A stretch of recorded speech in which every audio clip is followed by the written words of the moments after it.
Okay, so let me ask a weird question. So, Why does our own body sometimes decide to, treat us like the enemy? yeah, the enemy. No, seriously. It's like you wake up one day Yeah. and your immune system is throwing this five-alarm fire inside, but not in a virus. Yeah. It's demanding to see the manager, and the manager is you. It is a terrible business model for sure, but I mean, you've just described autoimmunity perfectly. That's the core of it. So what is it? It's the immune system just running way too hot. It's attacking its own healthy tissues. Think of a thermostat that's just stuck on max heat all the time. Right, maximum heat. So our mission for this deep dive is to figure out how to reset that thermostat without just, unplugging the whole thing. Exactly. We're not looking for the off switch. We need the volume knob, the natural one. The volume knob for inflammation, I like that. And to find it, we have to understand the players. So you've got your inflammatory cells. They're let's call them the hot-headed fighters. The one's ready to brawl. Always. And then you have the peacekeepers, the regulatory T cells, or as we're going to call them, the T-rexes of calm. The T-rexes of calm. Okay, I love it. Because their job is to turn all the drama off. They step in and say, all right, fight's over, everyone go home. So they prevent things from spinning out of control. They're supposed to. That's the whole point. But in autoimmunity, those T-rex cells, they're either not there or they're just not doing their job.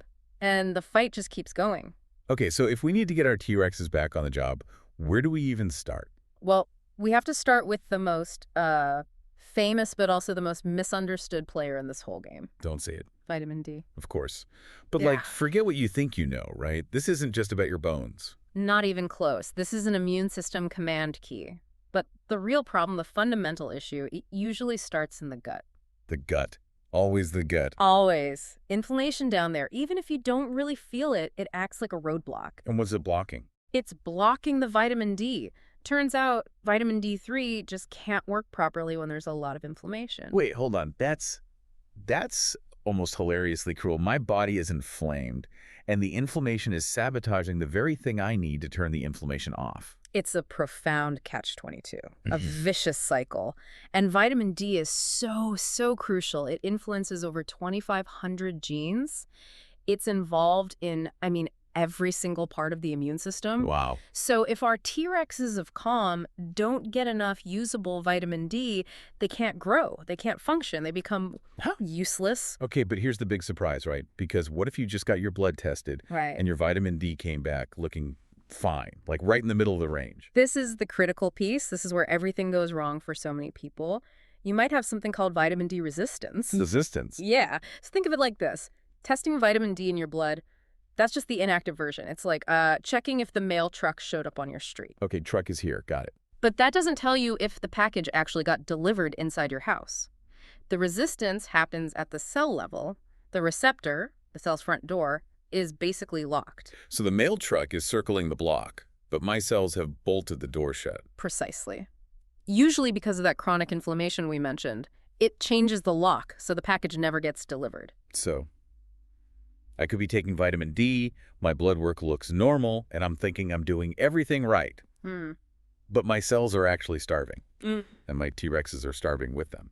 That is the textbook definition of cellular deficiency. And honestly, the vast majority of the population is probably dealing with some level of this resistance. Which means we've been, just completely undershooting the dosage. Dramatically. Just to maintain healthy T-reg function, you're talking 8 to 10,000 IUs a day. And IU is international units, for anyone wondering. Correct. But that's just maintenance. To actually penetrate that resistance, to, create a real therapeutic effect. You need more. You need much more. We're talking 20, 30, 40, even 50,000 IUs a day. 50,000. Whoa. Okay, hang on. 50,000 IU a day sounds like a lot. That flies in the face of every standard recommendation out there. It does, but those recommendations, the RDAs, they're designed to prevent, like, rickets, a bone disease from the 19th century. They have nothing to do with optimizing a modern immune system that's under fire. So the high dose is to blast through that locked door you mentioned. You have to overwhelm the resistance. That's what the research shows. At those levels, you can finally flood the T-reg cells with the signal they need to wake up and do their job. Okay, but now everyone is thinking about toxicity. The big warning.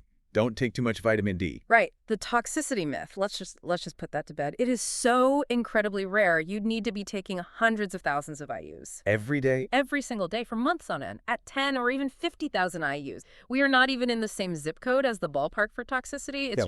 It's based on outdated fears. Okay, that's a relief. Yeah. So we've got the vitamin D, we've got the command key. Yeah. But you said the gut is an inflamed war zone, so we're still missing some key personnel. We are. We've got massive gaps in our microbial teams. Step 2 is hiring back the diplomats. And there are specific ones we need. 2 in particular that are essential for helping the T-reg cells and telling the hot-headed inflammatory cells to stand down. But they've been wiped out by the modern world. Antibiotics? Junk food? Exactly. Broad-spectrum antibiotics, steroids, all of it. They're very sensitive. Okay, so who's in this essential duo? First up is B. infantis. Absolutely crucial for immune development. The shocking part, about 70% of the population is just missing it. 70%. So almost 3 out of 4 people are missing a key immune negotiator. Yeah. That's staggering. It gets worse. The second one is L. reuteri, also incredibly sensitive. It gets wiped out so easily. And the number on that one? 97% of the population is missing it. 90? Wait, 97. Okay, that's not a gap. That's a Grand Canyon. We're all just walking around with this huge microbial hole inside us. We really are. And, you know, maybe that's why everyone seems so stressed out all the time. What do you mean? What's so cool about L. reuteri is that it does something else. It significantly increases oxytocin. The hug hormone, the anti-stress hormone. Okay. Okay, so why is that so important for an overactive immune system? Because of the contrast with cortisol. High stress means high cortisol, right? Right. Fight or flight. And cortisol's job is to shut down the entire immune system, all of it. Think about the main conventional treatment, prednisone. It's just a synthetic cortisol, a steroid. And it nukes everything. I mean, yes, it stops the self-attack, but it also stops all the healing and repair. That's why it's so destructive long-term. Exactly. Total suppression. But vitamin D and these microbes, they're not a sledgehammer. They are precision tools. They only cool down the parts that are overactive while helping the T-rexes of calm get stronger. So this is about building a better team, not just silencing everyone. It is. And the microbes, they bring in that natural calm through oxytocin, which makes the whole system less jumpy, less likely to freak out. And the application here is not just like taking a pill, is it? No. The sources really recommend cultivating them, using a specific dairy product to reseed the small intestine so they actually stick around and build a home. It's about long-term diplomacy. Okay, so we got vitamin D, we have our microbial diplomats. What about fine-tuning? Any special ops for this mission? There is a tiny trace mineral with a huge impact, selenium. Selenium. About 200 micrograms a day. Its job is very specific.